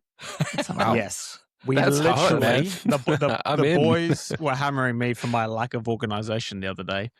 So, yes, we're in for that. It's called Robin FM, and every superhero deserves a sidekick. That's what it's called. So I love it's it. going to be your Robin to your Batman. Sorry, it's Robin to your Batman. Yeah. But yes, for the podcast, I don't know, Josh, what the hell? I don't know. Just continue our usual. Hopefully, we will be another 52 episodes. Hopefully, that's the plan. Yep. Of the weekly through. podcast. Yeah. I'd love to be able to crank it up and actually do stuff that 2+ is doing, but I mean, they're just smashing it out of the park. So I don't think the internet could survive two podcasts doing quite so much clickbait. So I think it's not really. Yeah. I don't think it's clickbait. I don't think it's clickbait. When is titles? Paddy, when is I have the to say, Alex I love Brown every Black moment of Seal? them. Where's Black? Blackstill's gone, man. He didn't last. He's finished up. Couldn't cop it. Yeah, you've heard it here first. Hot takes from Paddy Brown. Sorry, I will answer one thing in terms of the channel. I mean, we will continue to try to do this more, is getting more quality bat reps out. So, I mean, if we can do that, that's our goal. But if we can, and Cam is helping there a lot to, bring out some different stuff there. And we've got some 40K stuff going out as well. And I really would love to get that happening a bit more consistently and not just sort of ad hoc that we've been doing. But yeah, so here we go. Awesome. Paddy, from the 2+, what can we hope for? What can we expect? What will you be enjoying putting out more of next year? We're actually Alex has already put one out, but we're starting to do like guides, like kind of beginner friendly guides for people, because a lot of the people that partake in our channel, they don't get to play a lot, but they love the game, and they just want to know how to build a list that isn't shit. And that's what we kind of like to target. So like written guides, not so much video guides, because there's also been people asking for that as well. People are still old school and like to read stuff. Not me, but that's kind of where we're going at the moment. And Alex likes to pump out 2 videos a week, so that'll continue, no doubt, for the rest of the year. So good of him. It's nuts. It's so man. true though, Paddy. Like, and that's one of the things that people and you know, we can all take this on board, and I still fail to do it, even though I tell Josh and Andrew this all the time, is you're not writing content for the other fuckers who turn up to Western Sydney War Games. They know how to play the game. They know what to do. And you sort of sometimes get a bit of, what's it called? Like, I can't remember what the term is, where you think, oh, I need to be as good as those players to say something. And like it's imposter just not syndrome? true. Is that Yeah, what that's you're it. thinking of? Imposter syndrome. That's syndrome. And it's like, it's just not true. There is so many more people out there that just want some of that basic stuff. So yeah, no, it's a really good idea, Paddy. Yeah. Absolutely. From the Behemoths, I think generally we're sitting down and doing our planning meeting in the next in Google Docs. In Google Docs. In the next FM next year. Week and a Send half. us early access, Gommo. Yeah. Hit us up. But I think from me in particular, I'm very much hoping to make next year a multi-event year. I think doubles is an aspect of Warhammer that we've always really loved and we want to do more of and make more available. So if we can do a few more doubles events and pitch it a little bit lower than, the 2,000 point mark to let newer people come in and have really great experiences, I think that's what we'd like to do. And we'd like to produce a little bit more of that for the pod as well. But we'll keep up with our once every 4 to 6 weeks schedule. I look forward to the special episode where me and Alex talk through the double release of Kislev and Ogres for Old World in 2026. Love it. Prediction. Amazing. A few things from the chat. I just want to scroll up very quickly. That one's good. Look forward to Western Sydney Games 2 days. Yeah. Matt also mentioned love to see a podcast live from Masters. But how would you watch it if you're at Masters, Matt? That's the problem. Yeah, he will be there. Yeah, that's very true. We'll just mic you up, Matt. I've got a couple of wireless mics, so you can just do it. He won't be on top table, that's why. Dear. All right. So I suppose last question, because having said that, I reckon that's a goer though. Because it's in Western Sydney. Hey? It is. It will be Blacktown. We could sort that surely between the 3 podcasts here. Yeah, the 15 Australian podcasts. Because none of us will be at the Masters. Hard-hitting investigative journalism, interview journalism at Masters. I'm sure we could do something. Yeah, we could wrangle that. But one point, also, I think, going into 2026, a few people have said it here, you got to give credit to the Australian podcasting scene, because if you think about what, and we're not just the 3 of us. I mean, Gommo, you had like 15 podcasters on your larger version. We hadn't organised that actual Australian catch. That's okay. Yeah, we need to do that. But the point of it, I think, is I think that the main channels that stream regularly take on a bit of a persona within the community, and a few people are talking about this. Paddy, you guys are really taking on that tactical, gameplay focused, regular drop in, listen for 20 minutes, 30 minutes, whatever it might be, releasing guides. Gommo, you guys are, really the pillarstone of not only the Australian community, but part of the global community and running old world rankings. I mean, you got to take credit for the fact that you've institutionalized, professionalized, I should say, institutionalized. Old world. I don't know. Whatever word we're going to use. You've broken down the old world. You've broken down a thing. Players, Gommo, to... Sorry, Alex. To them. You're just that. a number on a table. You made it more official. There's big And things you've got to coming give for that credit next year. Let's just put it that way. Well, exactly. And this is my point. And so I think our contribution is in our planning session is we're probably going to do more interviews and try and get more people on, because I think that's kind of where we sit in the scene, as well as talking ogres is probably our specialty. 2 ogre players. That's why we have them. Look, there's a reason why our logo is literally the ogre's logo, slightly bastardized. But no one realized that, Chris. But it's a good point, and I suppose more to come from all of us is only a positive thing, as John mentioned in the chat. It's good to be having the conversations. It's good to be making sure that, I suppose, that people see it as a hobby or an interest and want to engage with it and have the access to it. And if it weren't us, it would be one of the other 16 Australian podcasters. Well, people joke all the time that you're not allowed to play Warhammer in Australia unless you run a podcast. That's right. So perhaps welcoming members of the WSWG community to the Behemoths over the next little while, so you can get your official badge of I podcast and I play Warhammer. All right, my last question. If this time next year we're doing a similar episode at the end of next year, what would make you say, yeah, that was a really great year for the old world? Chris? I would love to see like another big faction drop, whether that's a redone ogres or high elves or Kislev. I think for the game that would be incredible, because like they smashed it with Cathay. I'd love to see them do it again this year. Cool. Gommo? Yeah, probably. I mean, probably the same sort of thing in the sense I'd love to have an inkling of when we're seeing V2 drop, because this 2026 has been so successful, and then they know they need to get out. Because I think it is going to be a 3-year one, but who knows? I think we'll be very much wanting it. So at the end of the year, if we're sitting here talking about it and even seeing some glimpses, I'm going to be like, this is good. Josh?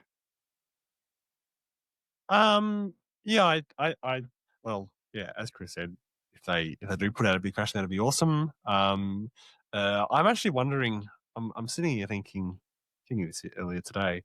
What if they put out all the old Dogs of War stuff? Like that's been, they're sitting on that. The Renegade Crowns has come, and Renegade Crowns specifically in the mercenary section references the Dogs of War keyword. Yeah, so you can just keep adding to it. Yeah, I think it's a baseline, and I think they could easily just like go, here's everything. Here's all the old regiments renowned. Here's the rules for it. Go for it.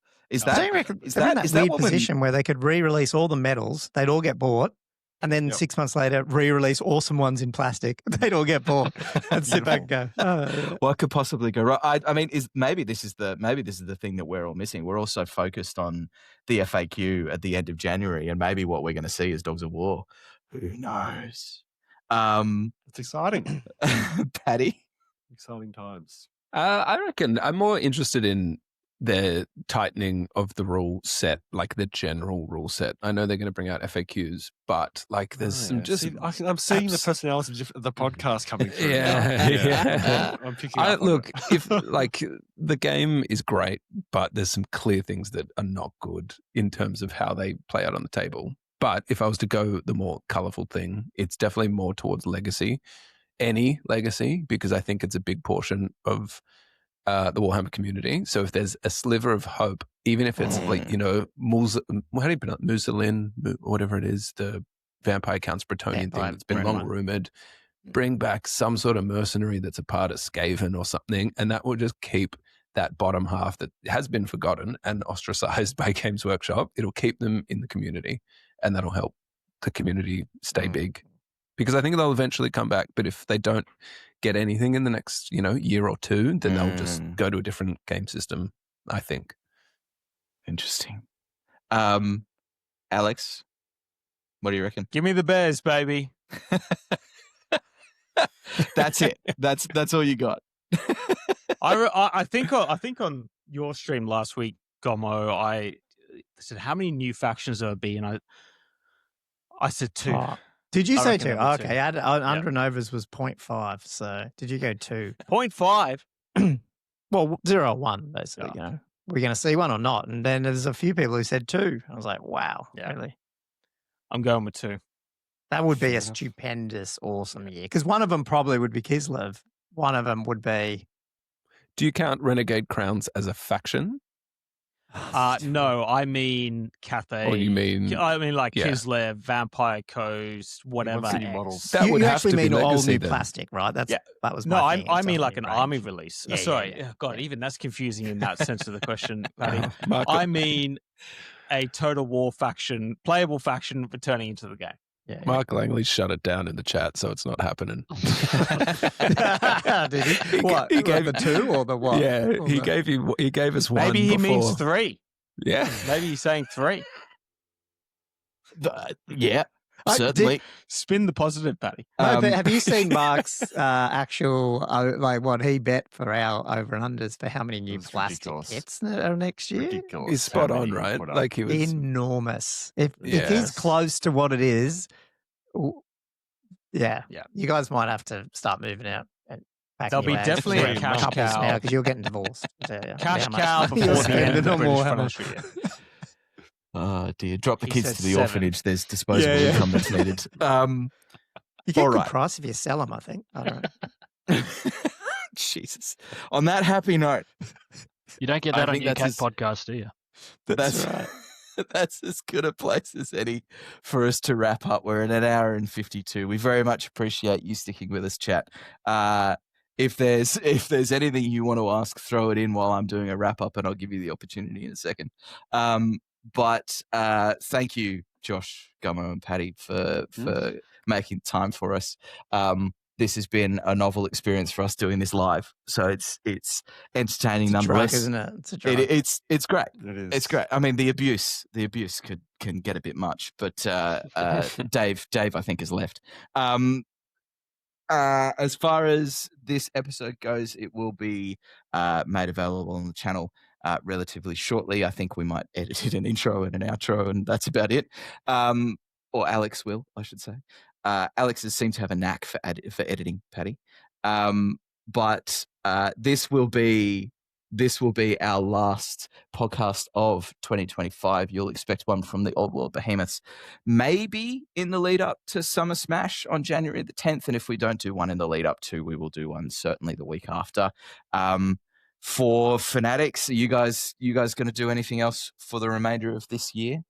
Yeah, we're doing another one tomorrow night. Yeah, we're going to go live. We were going to just do this as our episode 125, but then we were like, nah. So episode 125 tomorrow night live stream, but so we're just going to be hobbying, a bit chiller, no topic, just hobby. List reveal, Old Hammer. Patreon, list revealed, maybe Patreon questions, and just have a chat for 2 and a bit hours. Yeah, just unwind from tonight. Yeah, unwind from tonight, probably. Yeah, this will be the that's Christmas day. Tomorrow, relax Boxing Day. Fair enough. You can dissect a few of the questions that I sent you, Josh. And, I will. I definitely will. Maybe we should ask Andrew every one of them. Absolutely. In And I'll order phrase it as in well. weird ways. That make you confused. In a different Specifically weird order. ways. He won't watch this. Really opaque ways. Yeah. Paddy, is there anything else for 2+ coming? No, but we are planning to get the actual podcast episodes back in the next few weeks or so of us actually talking together, because I don't think that's happened for like 3 months or so. So looking forward to do that in the next couple of months. Yeah, that'd be good. Yeah. Awesome. Well, look, thank you again, all of you, for joining us for the big, beautiful Behemoth bonanza that is this episode. That'll be it from us, thank you so much, everyone, for joining us. Thank you for supporting all of our channels. We very much appreciate you. Everyone's Patreon will be in the link descriptions, and all the links to the channels will be out and around, as well as everything that we've covered off this evening. But thank you. Thank you so much on behalf of the Behemoths for joining us. It's always a pleasure. We will see you next year. Thanks, everyone. Thanks, guys. Cheers. See you guys.